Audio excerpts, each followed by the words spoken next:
Global star Prabhas వరుస సినిమాలతో full బిజీగా ఉన్నారు.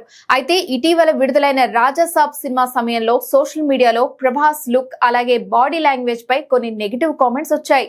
కొందరు నెటిజన్లు ఫేస్ స్వాప్ టెక్నాలజీ వాడారని, ప్రభాస్ కష్టపడడం లేదని ట్రోల్ చేశారు. కానీ తాజాగా జరిగిన ఒక సంఘటనతో ఈ ట్రోలర్స్ అందరికీ ఫ్యాన్స్ గట్టిగా సమాధానమిస్తున్నారు. ప్రస్తుతం ప్రభాస్ హను రాఘవపూడి దర్శకత్వంలో ఫౌజీ సినిమా చేస్తున్నారు. ఈ సినిమాలోని ఒక కీలకమైన హార్స్ రైడింగ్ సీక్వెన్స్ చిత్రీకరిస్తుండగా ప్రభాస్ కు చిన్నపాటి గాయమైంది. గుర్రంపై నుంచి అదుపు తప్పి కింద పడటంతో చేతులకు స్వల్ప గాయాలయ్యాయి. ఈ వార్త తెలియగానే అభిమానులు ఆందోళన చెందారు.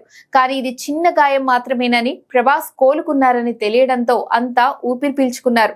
అయితే ఈ గాయం వార్తను చూపిస్తూ ఫ్యాన్స్ ట్రోలర్స్ పై విరుచుకుపడ్డారు. ప్రభాస్ ఎంత డెడికేషన్ తో పనిచేస్తున్నారో చెప్పడానికి ఇదే నిదర్శనం.